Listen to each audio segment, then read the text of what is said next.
Kareth Burke, NBC Sports Bay Area. How would you characterize the interest that other teams showed in Kelly Oubre? High level. He's a good player, and obviously, people read what you say and your peers, and so I think a lot of people thought he might be available, but we value him too, and as evidenced by not trading him. I know it was mentioned, which is totally fine. That's the NBA we live in. A lot of players are mentioned, and it's harder probably on them. You can tell a player that to take it as a compliment, but it's not me or you that's name is being mentioned as far as moving cities and jobs. But he handled it very well, and like I said, I think our actions spoke to how we view him. Hey, Bob, it's Jason Dumas with Cron 4. Is the goal to retain him in free agency this summer and try to keep him in your plans moving forward? Yeah, look, the first goal is to win the game tonight and then try to do well the rest of the season and then evaluate everything after that. But Kelly's done a great job. He's been kind of rumored since he showed up a little bit as, are we going to keep him or are we not going to keep him? And he's done a good job of just playing basketball. And those are conversations we'll have. I can't, per the rules, promise anything, but we like Kelly and we'd love to be able to see him in our future plans. But that's 4 or 5, 6 months away, and we'll see what happens with us. And obviously it takes two. So that decision will be made down the line. What would kind of go with, what would factor into making that decision overall this offseason? Well, having been an agent on the other side, what most of the factors in is what the player wants, what the team wants. I mean, those two parties have to agree financially, vision-wise, how we finish, how he finishes. This isn't the time for me to sit him down and say, what do you want? Or talk to his agent about what his expectations are. This is a time for Kelly to focus on playing basketball, which, like I said, he's done a very good job of, and do the best he can. And it's a situation like every free agency is, where the two sides have to agree on many things. But again, that's a conversation that will take place later. Hi, Kendra Andrews. Oh, sorry, Jason. Oh, okay. Sorry, Kendra Andrews, NBC Sports Bay Area. What are you planning on doing with those 2 open roster spots? Is it an immediate thing you want to figure out, or just see how it plays out? Well, look, if something great comes along immediately, we would do that. But right now, today, there's nothing immediate that we're doing. It'll who's the buyout players. We have a little more flexibility as far as roster spots go. So we'll look at all of it. We looked at our player over in Australia. We talked about potential buyout guys. We don't know who's going to get bought out yet, but internally we thought, what if this guy gets bought out, or that guy? We have the DPE, which is a little bit more money than the minimum to spend if we wanted to go after somebody. So we'll see. We have some players on our roster we could convert.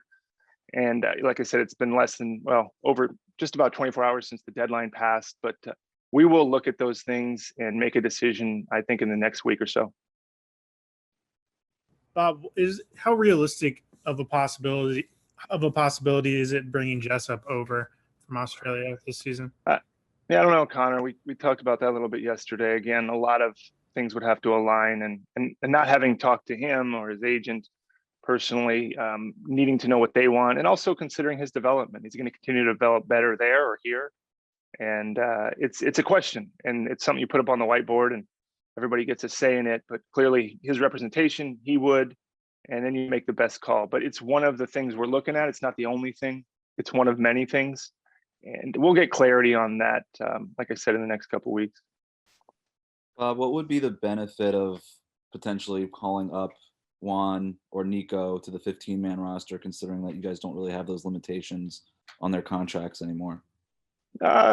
Potentially secure a long-term deal for one of them, like we did with Damian Lee, like we've done with a few other guys. Something that works for them and us. That would be the motivation, with something like that, and also reward some of the guys, and it's a statement towards our future plans. But without having a ton of time to see what the options are, those are certainly one of them. And like I said, we'll look at that and make the best decision in the next couple of weeks.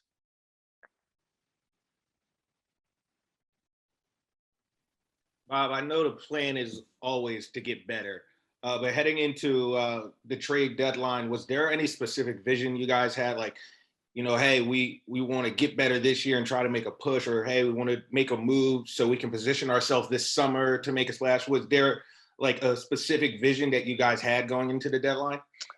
Yeah, I mean, it's every deadline you have some kind of goal or vision. And I would say the easy answer would be it's both short and long-term success. That's a hard balance to strike. And that's what we're trying to strike this year. In previous deadlines, it was let's push it all in and try to win a championship, which in many instances meant nothing. We felt like we had enough to do it. This is a little bit different with Clay out. We're trying to figure out what we have and evaluate what we are, not do anything that would hinder us in the future, but look to the future as well. So it's a lot of different things that we run in parallel. And at the end of the deadline, you basically are confronted with all these proposals, and you do what you think is best in the moment. And I don't want to get into what could have happened or should have happened, or but you do explore a lot of different things. That's my job. That's the job of every general manager. But at the deadline for us, we wanted to keep this crew together, see what they could do, but at the same time, look towards the future and see if we could better ourselves there as well. That's, I think, every team's goal. But I do think realistically, everybody's on a little bit of a different timeline. What have you thought about the development of James to this point, and what more do you want to see over the next few months?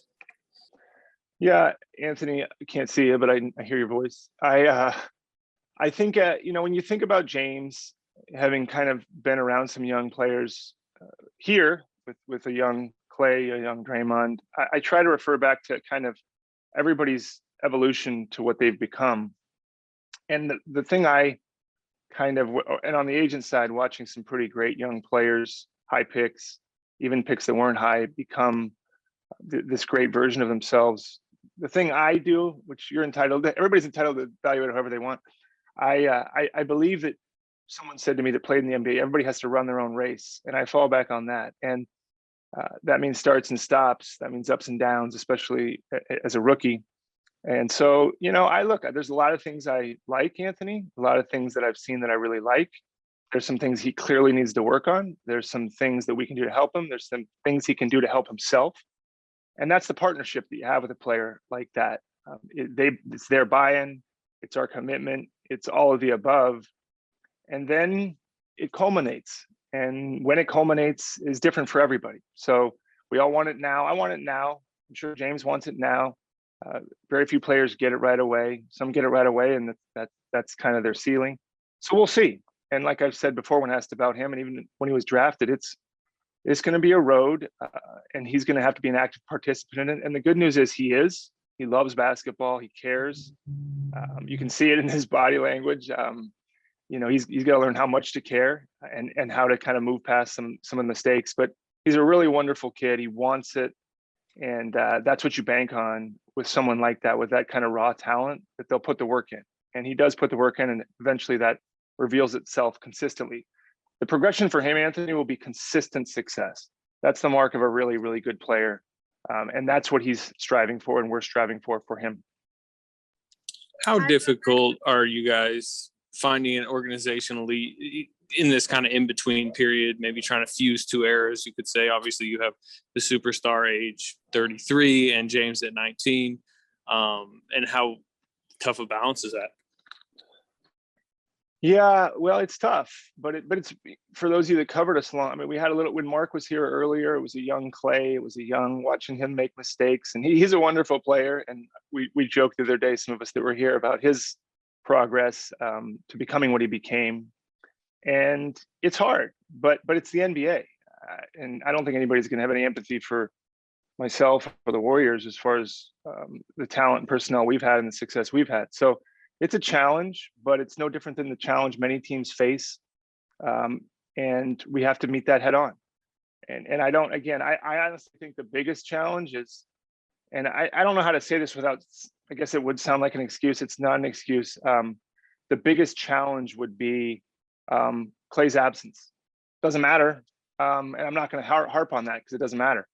But we're moving through all of it. Doesn't mean it's easy, but that's what we're doing. Bob, on a little bit different note, what do you think seeing 12 members of the organization getting vaccinated the other day?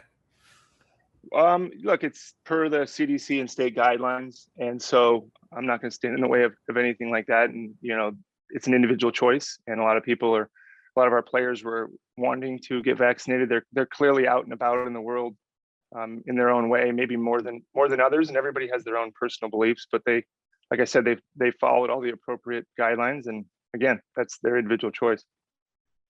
Bob, what's it been like watching the, I guess, the evolution of Jordan Poole from, his first beginning of his rookie year to where he is now? It's been nice, Monty. I mean, you like to see hard work pay off. We have this system called NOAA, which is, for those of you that are really into the analytics, it's a system where it tracks your shooting, time spent in the gym in a simple way, at least shooting threes and watching your arc. And obviously Steph kind of breaks the model with his consistency of arc and left to right accuracy and depth of shot, which shouldn't be surprising to any of you. But Jordan put in a ton of time on this. And you like stories like that to tell. It's a good story to tell. For him, it's a good success story, but I don't think Jordan thinks he's kind of done it or made it. Certainly he's got more to do and more work to put in, but it's nice money. It's good to see hard work pay off. As you were going through last season and, you were hearing, I'm sure, the whispers about people questioning Jordan in the selection, what was crossing your mind as that was happening in real time? Well, we hear that, we're human beings. You hear criticism all the time. Some of it's deserved, certainly. You're not going to get everything right.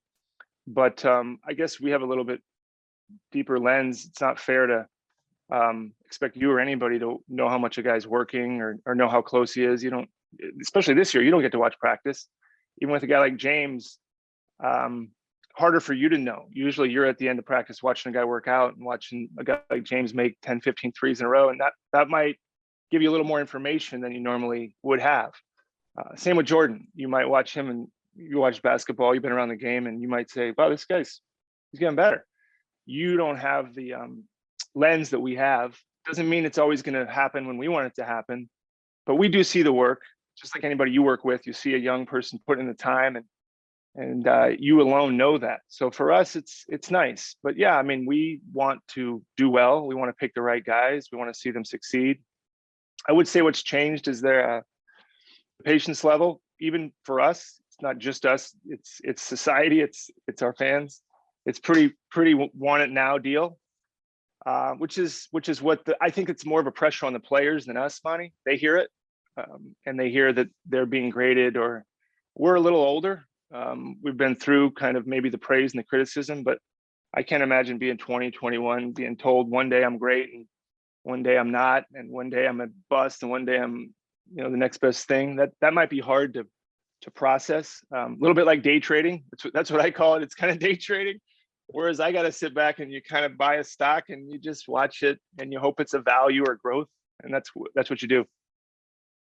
Mark Haynes, Clutch Points. With vaccines getting out publicly and the players taking it, how realistic is it that we might get fans in the Chase Center this season? We hope so. We've had conversations with the city. You see it happening around other arenas in other cities. We want to do it safely. It's publicly known that our owner is committed to kind of making it as safe as possible, even to the point of testing.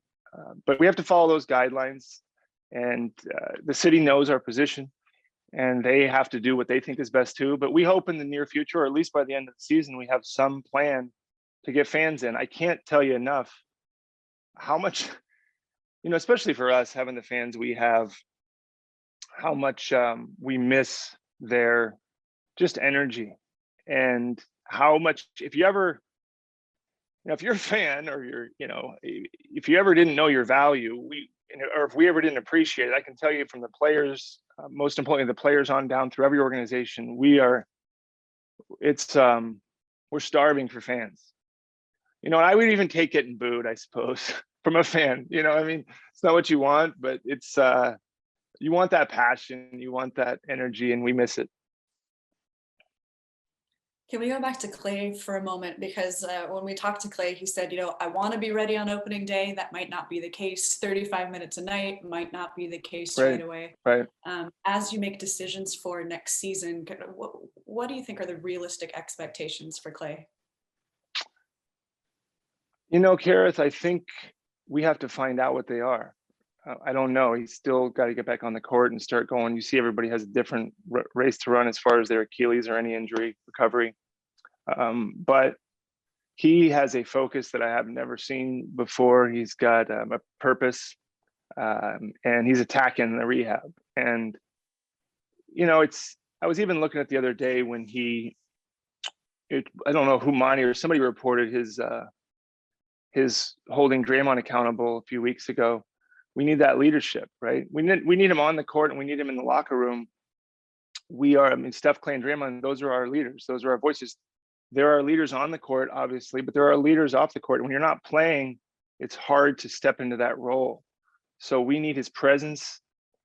We need his belief that every time we step on the floor, he's going to win. I mean, those three guys together have a pretty darn good success rate. So we'll see when he's back. Obviously, we won't hold back that information when we have it, whether it's in the summer or in the fall or training camp. But I can't answer specifically because we don't even know. How popular was the Minnesota pick in trade talks, considering where they currently are in the standings? A lot of people, you know, that anytime you can have Anthony a pick of that potentially might be conveyed to us, any pick in the top 10 is popular, because the hardest thing to find and most coveted thing is a young player on a rookie contract.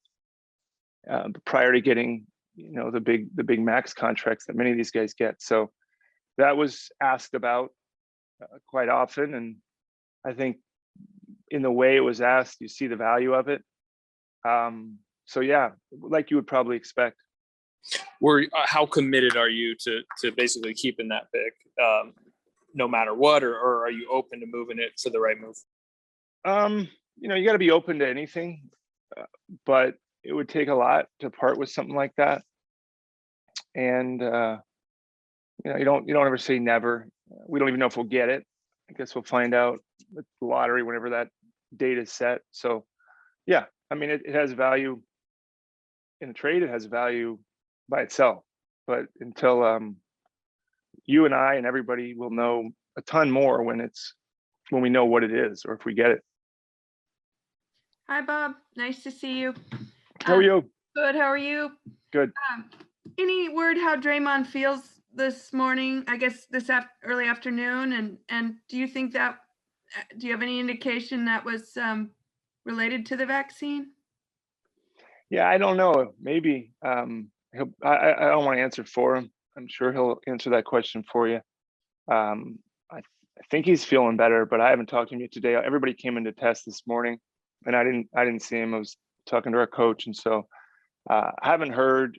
I think we'll know more when he shows up, but we're hoping he feels good enough to play, but I just can't tell you for sure right now. Sure. And Bob, back to Mark asked about the fans, and I was curious as well. Will you guys sort of see how it works with baseball? Certainly different. They're fans outdoors, but see how it works at the Giants when fans are coming back into an outdoor venue. Will you be paying attention to sort of how it works here on both sides of the bay? Yes. Yeah, we've been paying attention everywhere, but yeah, certainly locally is more of an impact on what we do. And I think our city council and health officials have weighed in on what's appropriate indoors, what's appropriate outdoors, but they're trying to do it in concert with, I think, because it might all be happening at once. But we also pay attention to indoor events. You see what's going on in Indianapolis, and you see other teams having fans, and some teams a certain percentage, some teams others. And we want to get as many as we can, as safe as we can. And so, yeah, certainly how the Giants are doing it, how the A's are doing it. And it's all information, Janie. And so we factor all that in and try to learn from it and use some of it. Thank you. Janie, just to interject here, Sure.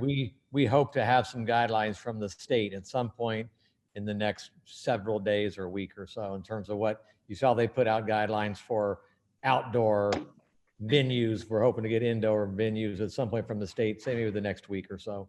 Wonderful. Thanks, you guys.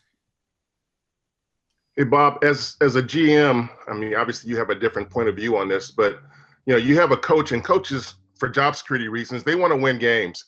and yet at the same time, you're trying to develop for the future. And I'm wondering, do you sort of have do you feel for what a coach like Steve is going through in terms of trying to balance that, trying to win games for good reason and get to the playoffs versus also trying to develop guys and having to play through their mistakes and deal with that? Yeah, I sent him that text today, Monty.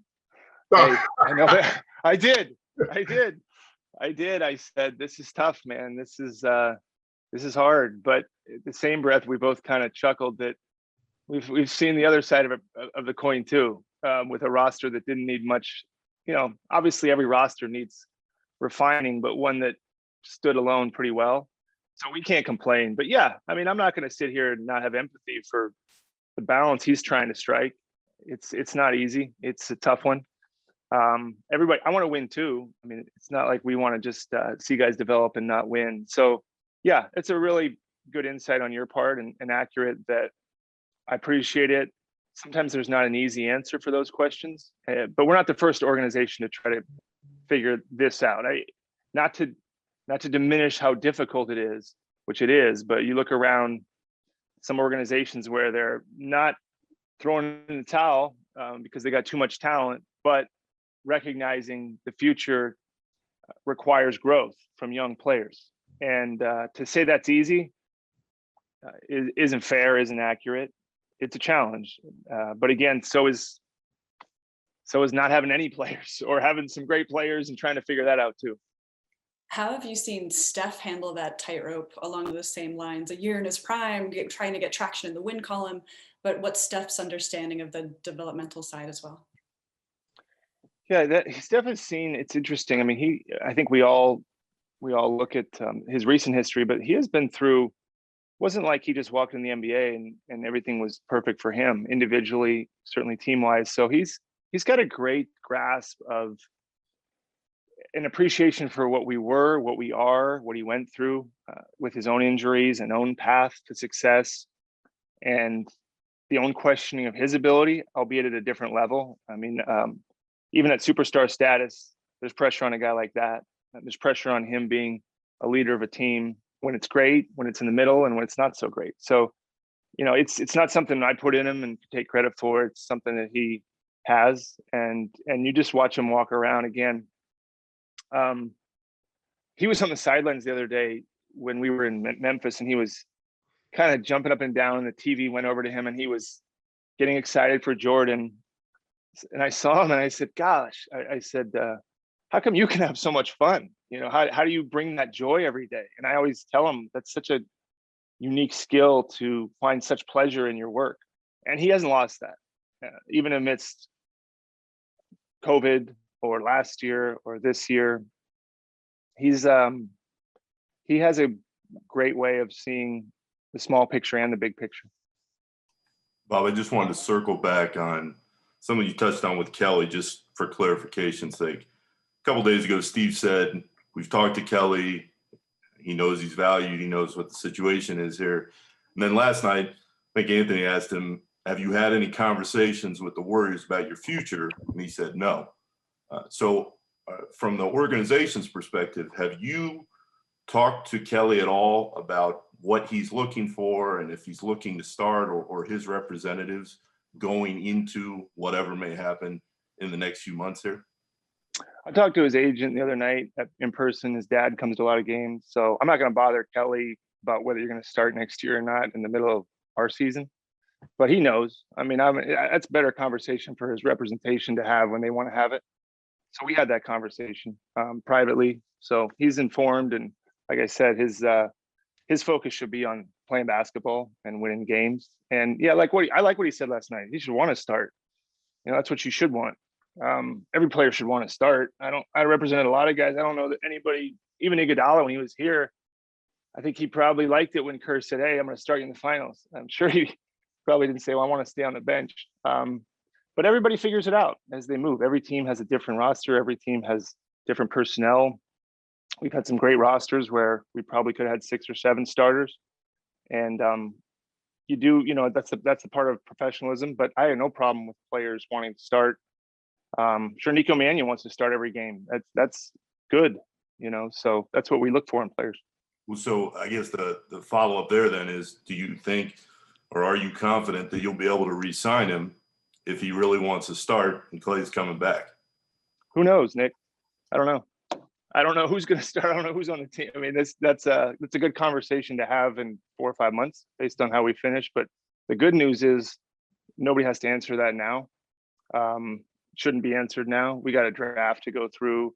Like I said, we don't know what pick we have. We don't know what happens there. And yeah, as you know, as you cover the NBA, things happen so fast now. With your own team, with other teams, there's never been more big moves, small moves, rumors, player movement, player good things, difficult things, organizational shifts, pivots, all kinds of stuff. So you really, looking ahead is something we do, but you also have to be nimble enough to make changes. And again, even looking ahead to free agency or the draft, there's so many unknowns, even how we're going to finish this year. But we like him, and he's done a great job. And we'll have those conversations when free agency gets here. What would define success for you the rest of this season? Like, what would you categorize as success? It's hopefully we can be a team with we need Steph for sure. Missing him is tough, and so we need him to play and then evaluate. Hopefully Anthony have a chance to compete for the playoffs. Obviously, what the playoffs mean is do you make it into the play-in? Do you make it past the play-in? But I'd like to think we can be in that game. That would be something we would call successful in some components, but clearly we wouldn't be satisfied. I think this is a group of guys that have won championships, and many people from the organization within it have won championships. So I will tell you, when we got here, success was making the playoffs. On a big picture level, that's what our success was. And we lost in the second round, and we thought that season was unbelievably successful. They're all different. We had 5 years where success had to be winning the championship. I don't think that's sure we'd take that this year, but that wouldn't be successful, unsuccessful. So it's having a chance, Anthony, to get into the playoffs in some capacity and see what happens from there. And like I think Monty asked, seeing growth, finding out growth. But again, that's a tough balance to strike. All right, Bob's got another call at 1, so let's go with one more question. All right, Bob, you've been asked about Steph and Steve, but how about yourself? What has been the most challenging part of your job, I guess, over the last 2 years? Obviously, you guys have the 5-year run where the organization is in a way different position, whether it comes to draft picks, even free agents, to now where you guys do have high draft picks, your own, other teams, you are developing young players like James. What has been the biggest adjustment for you and what is the biggest challenge for you in that, kind of drastic difference? Yeah. I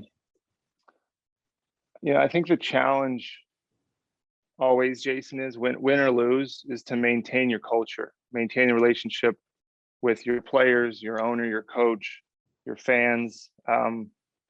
That's what defines kind of a culture and long-term success. And you don't want to lose that. There's probably never been more pressure. And like I said, this isn't anybody's fault. There's just such a scrutiny on everything. The amount of information everybody on this call is aware of is unbelievable. I mean, everybody's so good at their jobs. I always use the example, when I grew up a Warriors fan, I didn't even know who the GM of the team was. I mean, and now they're scrutinizing everything, which is fascinating. And you've seen the sport grow, and it's great. But the challenge is, amongst all that, is keeping your culture, keeping your competitiveness, keeping your curiosity, keeping an eye on what is the long-term version of success amidst all of it. And so it's a challenge. I mean, we never managed, Steve and I talked today, I mean, the amount of people you manage is the hardest thing in the world to do, is manage people, because we're all different. And that includes players, coaches, my staff, managing up, down. So that's probably the hardest part of my job, is that. And you never really get it perfectly right. There's all of the other parts that people know about, trying to pick the right players and trade for them and pay them the right amount. But that's all more external stuff. Internally, you can do all that right and watch your organization kind of deteriorate from within. And that's what I think Steve is so good at, and we try to maintain, is that part. And so that's probably the biggest challenge.